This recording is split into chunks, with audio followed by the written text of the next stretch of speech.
Jessica Tandy and Hume Cronyn in The Marriage.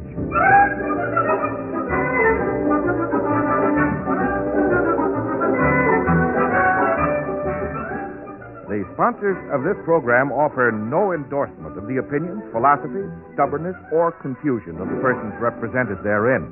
However, with the conviction that marriage remains the most popular domestic arrangement between friendly people, NBC takes pleasure in presenting by transcription one of the most distinguished couples in the American theater, Jessica Tandy and Hume Cronyn as Liz and Ben Marriott in the new dramatic series, The Marriage.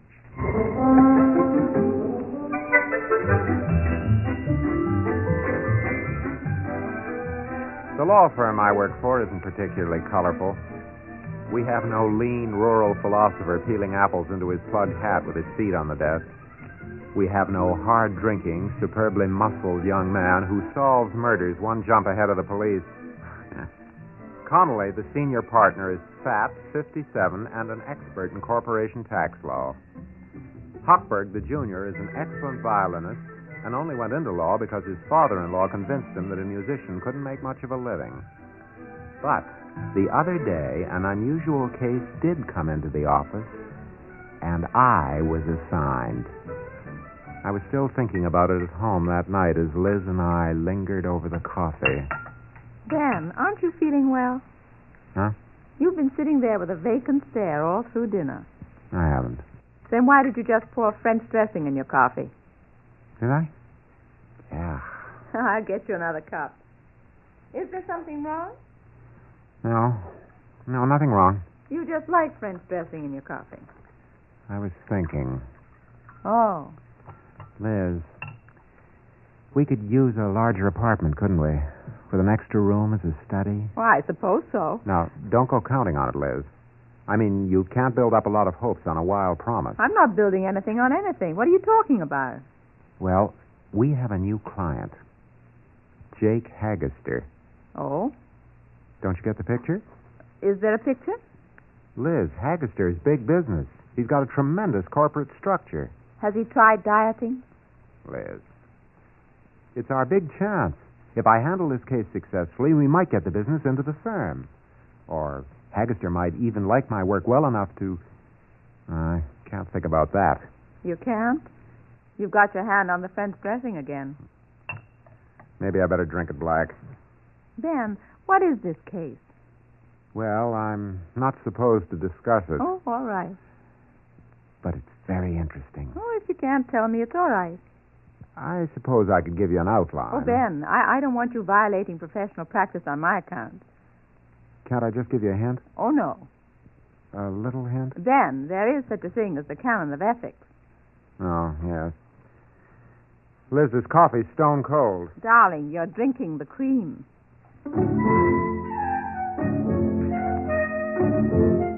I hadn't exactly hidden anything from Liz about Jake Haggister. I'd just sort of accentuated the positives. The negatives turned up after dinner when the doorbell rang.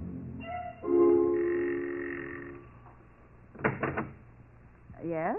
Marriott, Yes? I'm Barney. Oh? You know Barney. Who is it, Liz? Barney. Barney? Yeah, Barney. Anything I can do for you? Well, I come for the, well, you know. What are you talking about? You want me to say in front of the lady? Go ahead. I come for the briefs. Oh, the briefs. Excuse me. You mean the legal papers for Mr. Haggister, don't you? Paper? Oh, yeah, legal papers. Come in. I'll have to get them together. You wait just a minute. I'll go get them in the other room. Don't you hurry. I ain't going nowhere. Would you like an ashtray? No, that's all right, lady. The cigar ain't lit. I just like to chew it a while after dinner, you know. Oh. Do you work for Mr. Haggister? Oh, Mr. Haggister and me are like this. The thumb is Mr. Haggister. I caught the resemblance. Oh, sure. We're very close. Well, I seen him just tonight at the club. You belong to the same club? Sure, the 12th Ward Comanche Club. Jake...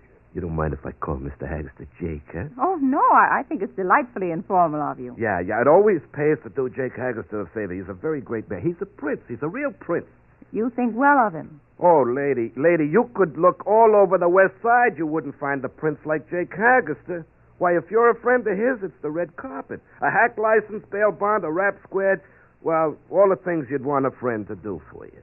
It's a little thing. Yeah, it's a little. Of course, I've done things for Jake, like election days. That's your busy time? Oh, like a bee, like a little bee. Run around pole to pole. I remember once in 1928, I voted 58 times. I was exhausted.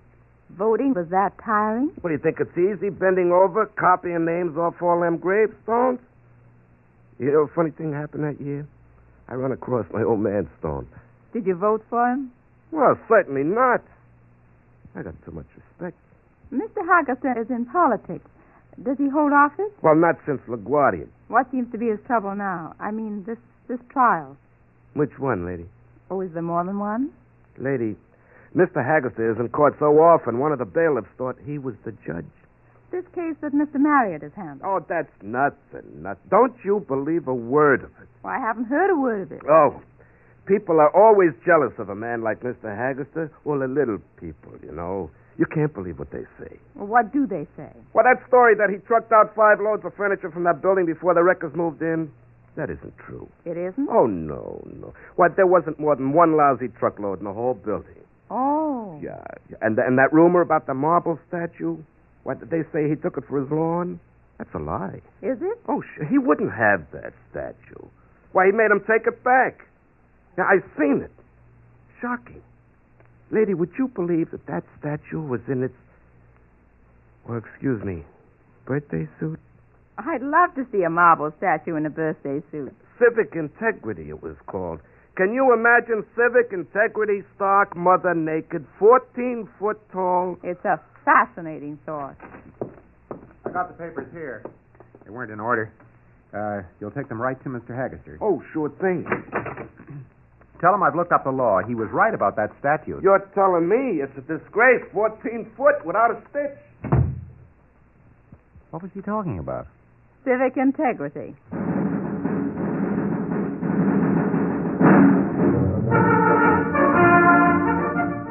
Liz looked at me rather strangely for the rest of the evening. And finally, just before bedtime, she came out with it. Ben. Yes? This Jake Haggerster, did he Did he what? steal civic integrity? Now, the contract didn't specify that he was not entitled to the salvage. Ben, I'm not trying to debate how many lawyers can stand on the head of a pin. Was it a crooked deal or wasn't it? Now, you're not being fair, Liz. You don't understand about the law. Everyone is entitled to counsel. The poorest, downtrodden pushcart peddler. I can gather Jake Haggerster isn't exactly a pushcart peddler. No, but you can't discriminate against a man just because he happens to be a millionaire. Ben, I may not know the law, but are you really going to defend a crooked grafter when you know he's guilty? A man is innocent until he's proved guilty. He has the right to a fair trial, the full benefit of the law, and a good counsel. Haggerster has plenty of lawyers. Why do you have to get mixed up with it? Well, we handled a little something like this once before. Haggerster knows that we dug up a very telling case in point. You mean a loophole? Liz, you can't call a legal precedent a loophole. But it's all right to call a loophole a legal precedent. Will you look at the merits of the case? Haggerster is a millionaire. All of this stuff he's alleged to have appropriated doesn't amount to peanuts. Now, does that make sense to you? It certainly doesn't. He should give it right back. This isn't any more important to Jake Haggerster than sneaking into the subway. Well, I've never sneaked into the subway. Did you ever take an extra nickel you found in the coin slot of a paid telephone? Well, I've never found one. But you looked. Well, that's not the point. But it is the point. Now, look, Liz. The world just doesn't run on copybook morality. There's always been Jake Haggerster. That's the way the world is. You've got to accept it. I don't see why. Liz, this is business. All right, all right. I wonder where we'll put it. What? Too big for the living room. Maybe the bathroom, in the tub. What are you talking about? Your fee. I just know Jake Haggerster will pay you off with a statue of civic integrity.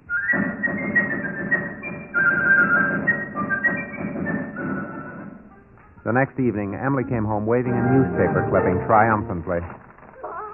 Mom, Hang up your coat, dear. Daddy, did you see this? In the newspapers. Our name. No, I didn't see it. It's on the front page. Haggister Corporation faces trial. I read the article. I didn't see our name. Well, you didn't continue to page 37. Here, listen. City officials claim looting was... Oh, no, wait. Oh, here it is. Ben C. Marriott of Connolly, Hochberg, Marriott, and Burns appeared at the preliminary hearing for the Crosstown Corporation. Let me see that. Yes, there it is. Emily, hang up your coat, dear. I showed it to all the kids in school. Did you see this, Liz? No, Emily, your coat. I'll get it, Mom. Daddy, is this the first time your name was in the paper? No. No, I came second in the junior broad jump in the city championships when I was in high school. But that was only a list. This is an article. Think of all the thousands of people reading this article. Ben C. Marriott of Connolly, Hochberg, Marriott, and Burns. Daddy, do you suppose something might come of this? You know, politics? Well, you can't tell. Might. Do you think you might have your name in the paper again? Of course, Emily, he might win the senior broad jump. Now, please hang up your coat.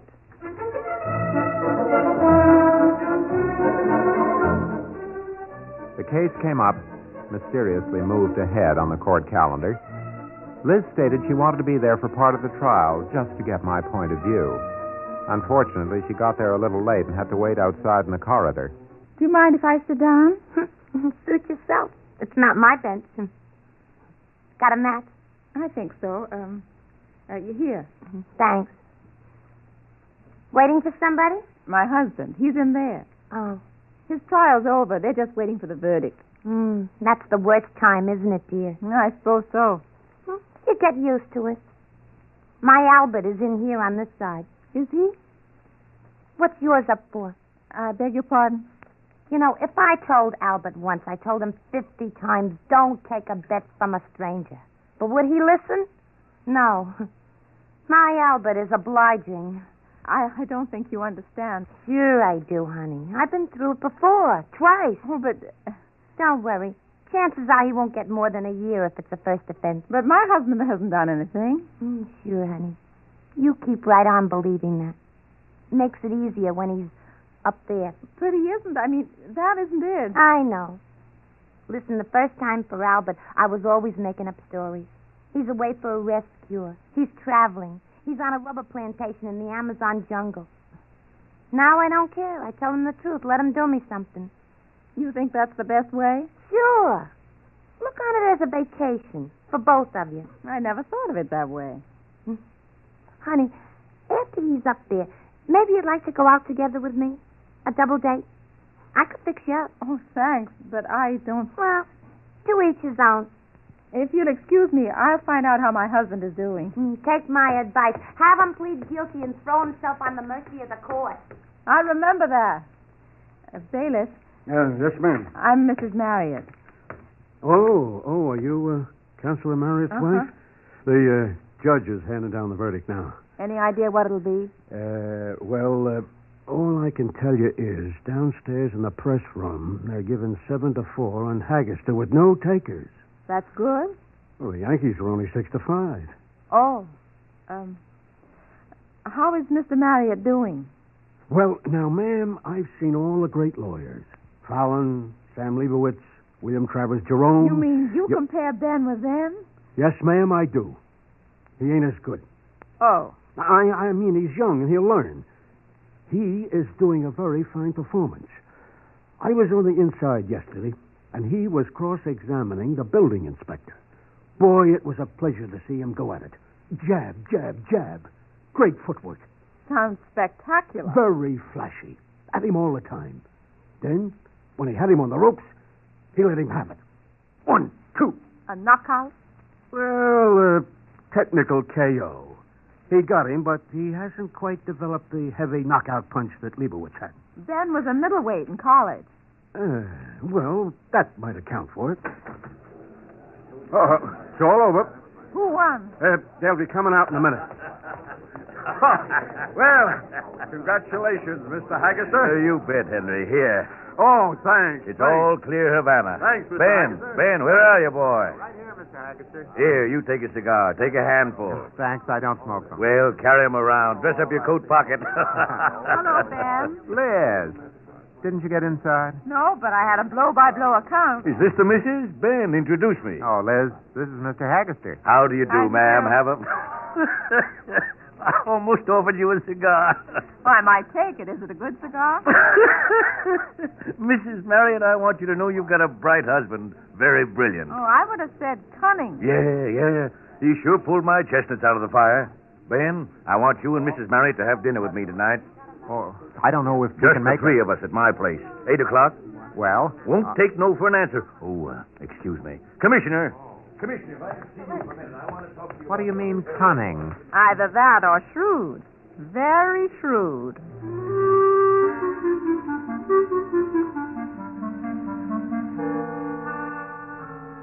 I was a little uncomfortable. I could just see Jake Haggerster through Liz's eyes. Big, a little paunchy, bald, red face, and big ham-like hands. The perfect picture of the traditional boss. We drove out to Oyster Bay on the Parkway. Haggerster's place was a brick house set back on the tremendous lawn with a few giant elms. We parked the car and went up to the door. Ben, I don't see it. What? Civic integrity. Now, that was just a rumor. Well, might as well ring. A buzzer. What did you expect? Carolyn's playing Mother McCree?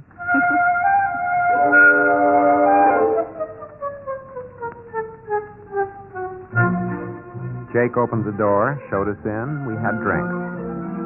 He played recordings of Mozart quintets. I think it was Mozart. And he didn't comment on them. He just played them. Dinner was quite something.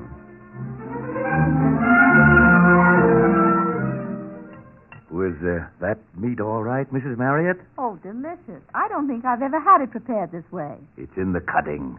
The cutting. My father was a meat cutter in the wholesale butchers. I grew up in the business. I remember my father spending all day cutting filet mignon, and then coming home and we had East Side stew. That's potatoes and flour with maybe one soup bone. So now I get a kick out of getting a side of beef and cutting it myself. Well, how interesting. Mrs. Marriott, I could show you how to cut 20% of your meat bill just by knowing cuts of meat. That's funny, isn't it? I'm prouder of being a good meat cutter than of being alderman for 12 years, before LaGuardia threw me out of my ear. Ah, LaGuardia, a great man. You think that? After he threw you out? Liz. Listen, Mrs. Marriott, LaGuardia left orders I was to be thrown out of his office if I came in.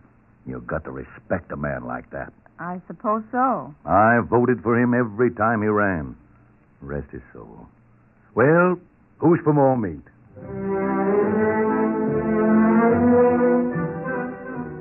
Jake was a good talker. He told stories of early days on the East Side, of Tammany politics, and the inside story of half a dozen reform administrations. After dinner, we had coffee in the parlor. Liz had her shoes off and her feet tucked up on the couch. You know, I shouldn't tell you this.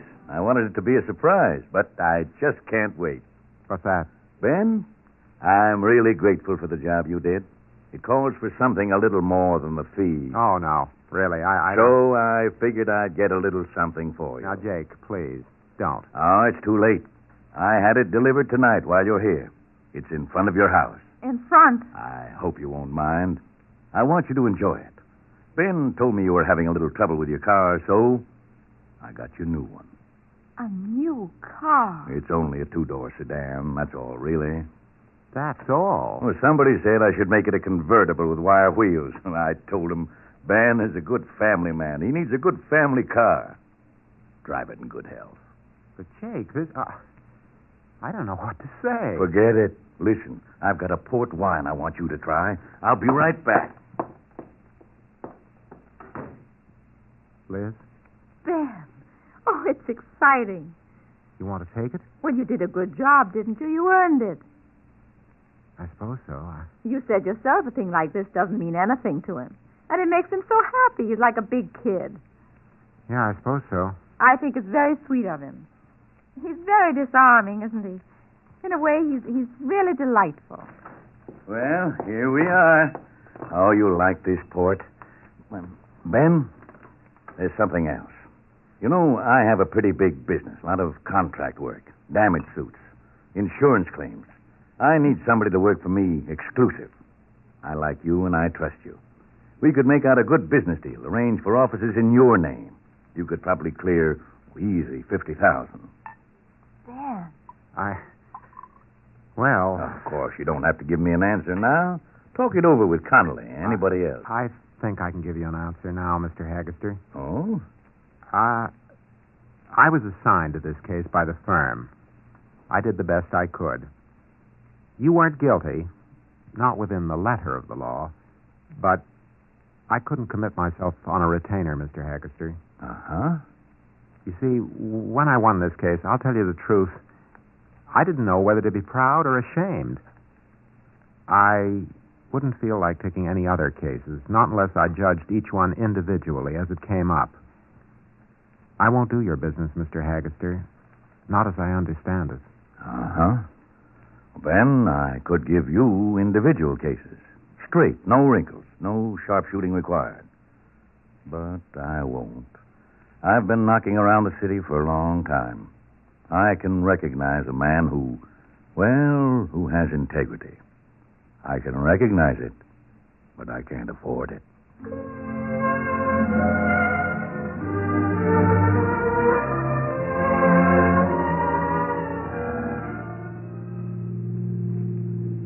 Liz? Huh? $50,000 is a lot of money. Yes. Yes, it is. You know, if you'd kept on the other side against Haggister, I might have taken it. Just to show you were wrong. No, you wouldn't have. You seem to change your mind about Jake Haggister. He's a very pleasant man. Sort of left me on my own. I couldn't fool myself by arguing with you. I had to face the decision. You would have anyway. I wonder. I don't. Here we are. Oh, there's a new car. Isn't it shiny? Yeah. Well, we have to give it back, of course. Of course. Such a solid family car. Maybe we shouldn't even tell the kids. They'd be heartbroken. I'm not too happy myself. Oh, it's beautiful. Look, isn't that sweet? A note from Jake on the windshield. What did it say, dear? Darling, it isn't exactly a note from Jake. It's a summons made out to us for parking in front of a fire plug.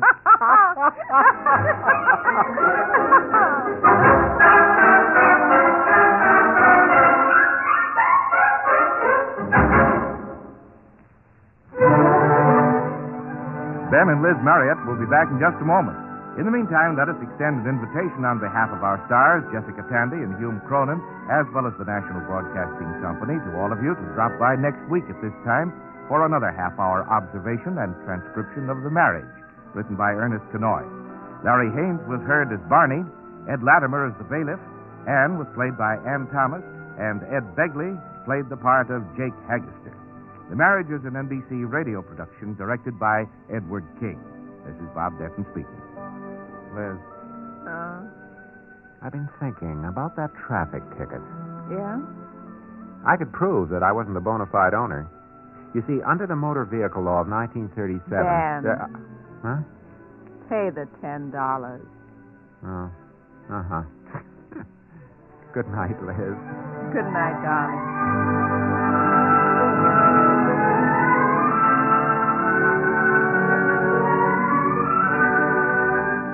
Hear Frederick March in NBC Star Playhouse tonight on the NBC Radio Network.